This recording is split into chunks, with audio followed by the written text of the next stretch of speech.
some kilns have got the same element all the way through, but some kilns have got different elements for the top and the bottom, and then ones in the middle. So like on this one, it's got two different elements. So the top and the bottom are the same, and then the two in the middle are the same.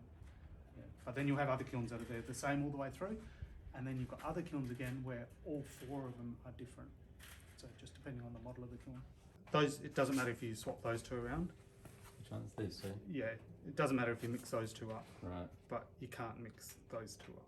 Do you know what I mean? Okay. So each one of these is an element going around. So that's 1, 2, 3, 4 sort of thing. Yeah.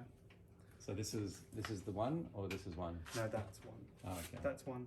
That's two. Right. That's Oh, two, okay. that's So wait, no, that's not. Yeah. yeah, yeah. And so I always just say, just do one at a time. If you do one at a time, you can't. Yeah. Do you know what I mean? Okay. Like if you put that one on there, then that'll be wrong. Yeah. That won't work. Yeah. But if you put that one on there, It won't matter. it won't matter. Yeah. Yeah. So yeah. So And would you start at the top or the bottom? I'd start at the top.